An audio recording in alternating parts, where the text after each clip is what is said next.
네, 어제 제가 반도체 관련해서 장기적으로 봤을 때는 상향될 가능성이 매우 높지만 결국에 주가가 이렇게 올라가는 그림이라고 하더라도 이렇게 파동을 거치는 구간이 있기 때문에 지금 반도체 같은 경우에는 지난해 하반기를 기점으로 접전론을 통과를 했고요. 그리고 나서 지금 이 기준을 통과함에 요 구간에 지금 반도체가 안착을 했다라고 말씀을 드렸습니다. 그러면서 지금은 어느 정도 추세가 상향되는 데 있어서 이어가기 위한 숨고르기성 파동을 준비를 해야 되는데 요 구간이 뭐 1개월이 될 수도 있고 2주가 될 수도 있고 3개월이 될 수도 있고 1년이 될 수도 있지만 요거의 시작점이 될 수 있는 포인트가 2월 한 중순 정도 설 연휴 그리고 시스템 반도체 육성 전략 발표를 앞두고서 나올 가능성이 좀 높다라고 말씀을 드렸는데 이 얘기에 공감을 해주시는 분들도 좀 많이 계셨던 것 같고요. 또 반대의 입장을 말씀해 주시는 분들도 많이 계셨던 것 같습니다. 그런데 반대의 입장을 말씀해 주시는 분들의 의견도 저는 뭐 틀렸다라고 생각을 하진 않습니다. 아무래도 뭐 시장에 대한 견해의 차이가 있는 부분이고 정답이 없을 부분이기 때문에 저 역시도 제가 생각하는 의견을 말씀을 드리는 것일 뿐이지 이게 100% 정답이라고 저 역시도 뭐 그렇게 생각하지는 않습니다. 모든 시장의 가능성은 열어둬야 하는 법이기 때문에 그런 거고 굳이 지금 이 사이클 저점론이 통과했다라는 데 있어서는 그 누구도 이견을 둘 수는 없을 부분이고 회복 구간과 지금 상승기가 나왔다라는 점도 좀 이견이 없을 거라 생각합니다. 결국에 주가든 시장이든 상승하는 자리에서는 하락과 조정을 대비해야 되는데 그 측면에서 저는 2월 달을 좀 눈여겨보고 있고 제가 만약에 반도체를 대응한다라고 하면 2월부터는 어느 정도 좀 비중을 줄여가는 전략을 좀 취하지 않을까 그런 측면에서 좀 말씀을 드렸던 겁니다. 자, 그러면 어제 영상에 이어서 오늘도 반도체에 대한 좀 주소를 체크를 해보려고 합니다. 일단 어제 뭐 대중 반도체 수출 통제에 따라서 뭐 ASML이라던가 네덜란드 이슈 그리고 중국의 반도체 업종 종목들이 좀 약세폭이 좀 많이 드리워졌죠. 그러면서 필라델피아 반도체 지수 역시도 거의 한 4%가량의 낙폭을 좀 강하게 보인 바 있습니다.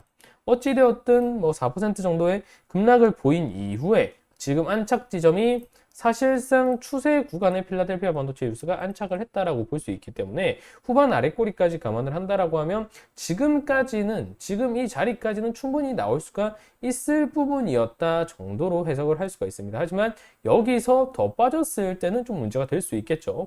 지금 위치를 본다라고 하면 필라델피아 반도체 지수 앞서서도 3%가량의 급락을 보인 이후에 바로 잡아주면서 추세가 이어진 바 있습니다. 이런 흐름은 사실상 대중 반도체 수출 통제 포인트가 나왔던 뭐 지난해 2월이라던가 지난해 10월 요 포인트죠. 요 위치입니다. 요 위치. 엔비디아의 본격적인 약세가 드리워졌던 데가 여기입니다.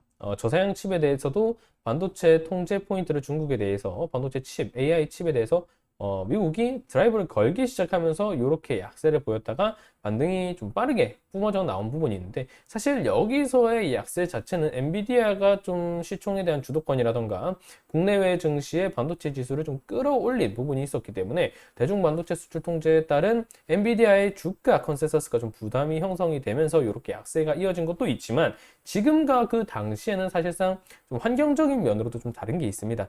이때는 아무래도 이스라엘과 팔레스타인의 좀 지정학적 리스크도 좀 있었던 부분이고요. 아직까지도 금리 인상이라던가 인플레이션에 대한 우려 포인트가 잡힐 수가 있었던 위치가 이 자리이기 때문에 사실상 지금과는 주소가 좀 다르다라고 볼 수 있습니다.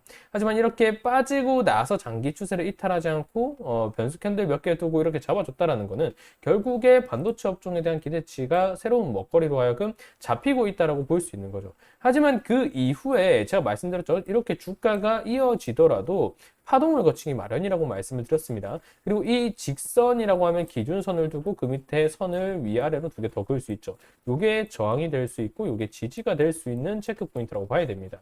그 측면에서 보면 지금 필라델피아 반도체 지수 같은 경우에는 대중 반도체 수출 통제 포인트가 있다라고 하더라도 지금 21선을 기준으로 하면서 꾸준히 기술적 흐름이 이어지고 있는 걸 확인할 수 있습니다.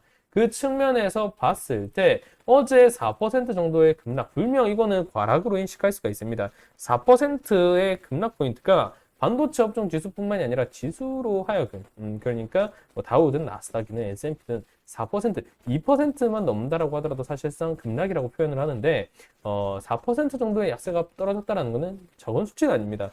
그만큼 반발 매수세를 좀 유입을 기대할 수가 있을 포인트라고 봐야 되는데 그 위치가 21선과 앞서서 지금 떨어졌던 음봉 구간과 바닥이 맞닿아 있는 부분으로 볼 수 있죠. 그러면 이미 대중 반도체 수출 통제 같은 경우에는 어느 정도 재료가 입혀져 있는 자리라고 봐야 되기 때문에 여기서 크게 이슈가 없다면 이렇게 기술적 반등을 줘야지 문제가 없는 겁니다. 여기서 기술적 반등이 나오거나 아니면은 횡보 혹은 도지라도 그려줘야지 무탈한 흐름이라고 봐야 되고 추세가 이어진다라고 봐야 되는데 이전과 달리 만약 요 선을 뚫고 내려가 버린다라고 하면 구간이 하방으로 크게 떠버립니다.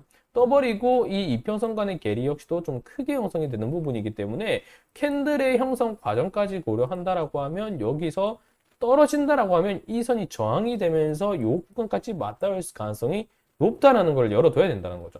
그리고 나서 여기서 만약 반등까지 안 나온다? 그 시점이 되면 한 2월쯤 될 겁니다. 2월 초입쯤 될 건데 캔들 형성 구간으로 보면 한 2월 초입쯤 될 건데 말씀드렸던 국내 증시에는 시스템 반도체 발표에 따른 기대치는 형성될 수 있겠지만 결국에는 그게 어느 정도 재료 소멸 가능성까지 염두에 둘 수 있는 부분이 필라델피아 반도체 지수까지 형성이 되면서 하락으로 형성이 되면서 나올 수 있기 때문에 오히려 반도체 업종 자체 측면에서 보면 장기적으로 우호적이라고 하더라도 중단기적으로 보면 부담이 형성될 수 있는 부분이라는 점에는 이견이 없어야 된다는 거죠.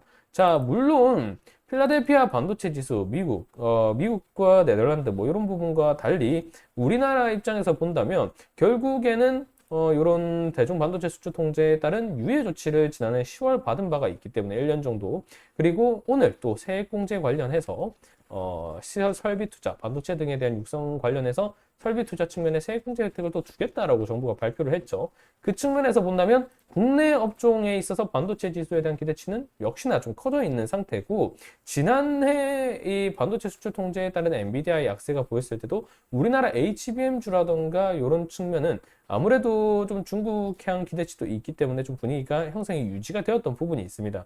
하지만 그게 결국 장기화된다라고 한다면 우리나라라고 비교할 수가 없다라는 겁니다. 일부 디커플링을 보이면서 필라델피아 반도체 지수와의 역행 흐름이 대중 반도체 수출 통제에 따른 한국 유예 조치에 따라서 나올 수가 있다라고 하더라도 결국에 미국 역시도 반도체 지수가 빠지게 된다라고 하면 나스닥을 중심으로 해서 지수의 부담이 형성될 수밖에 없다라는 거고 그거는 곧 우리나라 증시의 영향권으로도 볼 수가 있는 부분이기 때문에 앞선 구간과 같이 나스닥의 영향과 더불어서 필라델피아 반도체 지수의 위치가 깨지는 흐름이 나온다라고 하면 지금 우리나라 반도체 업종 지수 자체는 그래도 2% 정도 빠지면서 추세 윗구간에서 버텨주고 있는 모습이 나오지만 요 구간이 빠지면서 이 지금 정배열 무지개 구간의 21선까지 안착하러 갈 가능성이 높다라는 거를 우리가 주목을 해야 된다라는 거죠. 하지만 우리나라 증시가 지금 미국 필라델피아 반도체 지수보다는 좀 비탄력적으로 하락을 하는 게 유예 조치도 있거니와 세액공제 혜택이라든가 CXL, HBM, 온디바이스 AI에 대한 기대치가 있는 부분이기 때문에 그리고 일본의 공급망 IT까지 좀 교란이 있기 때문에 비교적 우리나라 증시 반도체에 대한 기대치가 잡힐 수 있기 때문에 유지가 되고 있지만 실상 과거에는 미 필라델피아 반도체 지수가 하락할 때 우리나라는 그보다 배수, 못해도 1.5배수, 1.25배수 정도는 커플링을 좀 가져갔던 모습이 있기 때문에 레버리지를 가져간 모습이 있기 때문에 만약 미국 필라델피아 반도체 지수가 이탈하는 흐름이 보이고 우리 증시 역시도 여기서 5일선을 깨면서 21선 간의 괴리를 좁히는 그림이 나온다라고 한다. 그러면 우리 증시 입장에서도 분명 부담으로 될 수 있죠. 그런데 그 시기가 또 캔들 형성 구간을 고려한다라고 보면 한 22월 초입 정도가 되지 않을까. 그 이전에는 좀 결정이 나지 않을까. 이렇게 보고 있는 겁니다. 일단 뭐 어떻게 되었든 우리나라 반도체 업종의 영향권이 미국 필라델피아 반도체 지수와 온전히 역행한다라고 판단을 하시는 분들은 없을 겁니다. 그거는 시장에 뭐 정답은 없다라고 하지만 오답은 있는 거죠. 미국 필라델피아 반도체 지수와 우리나라의 반도체 업종 지수가 역행할 수는 없는 부분이기 때문에 그 측면에서 본다라고 하면 일단 미국이 지금 먼저 시그널을 보내고 있고 이 구간에서 반발 매수세가 현재 시간 기준으로 미국 선물 흐름을 본다라고 하면 잡힐 여지가 높을 그림이겠지만 만약 깨고 이탈한다라고 하면 변수 캔들 하나 정도까지는 뭐 고려할 수 있겠지만 그 이상이라고 한다면 불명 우리나라 입장에서도 기술적 측면에서 단기적으로 봤을 때 장기적으로 봤을 땐 저도 아직까지도 좋게 생각을 합니다. 어쨌든 시장 회복 관점을 보고 있는 측면이고 그 중심의 허리 산업이 반도체라는 부분을 고려한다라고 하면 뭐 꾸준히 반도체 업종도 상승을 해줘야 우리 증시가 먹고 살겠죠. 뭐 그런 측면에서는 부담이 없다라고 보지만 중단기 관점에서 봤을 때 어느 정도 리스크를 대응해야 될 점이 있다라고 하면 지금은 2월, 3월에 있을 잠정 실적이라던가 이런 시스템 반도체 육성 전략 발표 관련해서도 좀 볼 수 있겠지만 기술적 측면에서 본다면 필라델피아 반도체 업종 지수를 좀 선제적으로 고려하는 게 더욱 중요할 수 있겠다라는 거를 좀 오늘은 말씀을 드리면서 영상을 마무리할 수 있도록 하겠습니다.